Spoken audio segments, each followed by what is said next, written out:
ওয়াদারাবাল্লাহু মাসালান ক্বরিয়াতান, আল্লাহ পাক একটা গ্রামের উদাহরণ দিচ্ছেন, উপমা দৃষ্টান্ত। খুব ভালো করে মিলাবেন। বললাম হাবিবপুরও হতে পারে, এটা হাবিবপুর না? কি ছিল সেই গ্রামে? কানাত আমিনাতাম মুতমাইন্নাতান। 1 নম্বর ওই গ্রামটা ছিল নিরাপদ, 2 নম্বরে ছিল শান্ত নির্মল। তাহলে গ্রামের কোয়ালিটি পেলাম কয়টা? 1 নম্বরে নিরাপত্তা ছিল, 2 নম্বরে ছিল শান্ত।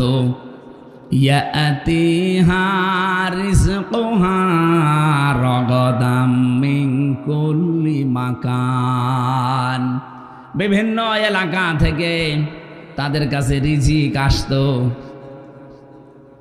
বিপুল পরিমাণে রিজিক তাদের কাছে আল্লাহ বিভিন্ন এলাকা থেকে বিভিন্ন কায়দায় পাঠাতেন। হয়তো ব্যবসার কারণে, বাণিজ্যের মাধ্যমে বিভিন্ন মানুষের মনের ভেতরে মায়া দয়া উদ্রেক করে দিয়ে। এতটুকু আল্লাহ শেষ করেননি, এইবার আসল কথা আল্লাহ জানাচ্ছেন। ফাঁকা ফারতে বিআনুমিল্লাহ, তারা যখন আল্লাহর এই নিয়ামতগুলোর সাথে কুফরি করেছে, আল্লাহর নিয়ামত পাওয়ার পরে যখন তারা ঢেকে ফেলেছে, ফাআযাকাহাল্লাহু লিবাসাল জুই ওয়াল খাউফ, আল্লাহ পাক তখন তাদেরকে শাস্তি দেওয়ার জন্যে মজা চাকাতে 2টা আযাব পাঠিয়েছেন। 1 নম্বরে তাদেরকে ক্ষুধা দিয়েছেন, 2 নম্বরে তাদেরকে ভয় দিয়েছেন। বিমা কানু ইয়াসনাউন, তারা যে কাজ করেছিল এর ফলশ্রুতিতে।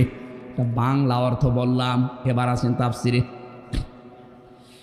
আমার ভাইরা, মক্কা শহরের কেউ কেউ নাম দিয়েছেন এই কারিয়া। এই কারিয়া, এই গ্রামের নাম কেউ কেউ মক্কা দিয়েছেন। এই জায়গাটা পুরা আরব জাহানের ভেতরে তখন এমন শান্ত নিরাপত্তার চাদর ছিল কাবা শরীফ থাকার কারণে।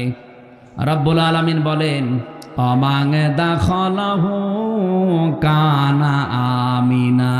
এই ভালো করে এবার আমি যেখান থেকে যে পয়েন্ট বের করব, মনে করবেন ওখানে একটা নতুন শিক্ষা বের হবে। আছেন তো আপনারা? ইন্না আউওয়ালা বাইতি উবদিআ লিন-নাসি লাল্লাযী বিবাক্কাতা মুবারাকাও ওয়া হুদাল লিল আলামিন। এ পৃথিবীর সর্বপ্রথম ঘর যেটা, তার নাম বলেন। যদিও কাবা এটা মক্কায় অবস্থিত, মক্কার প্রাচীন নাম ছিল বাক্কা। আল্লাহ কোরআনে কারিমে মাক্কাও দিয়েছেন, বাক্কাও দিয়েছেন। এই বাক্কায় সর্বপ্রথম যে ঘরটা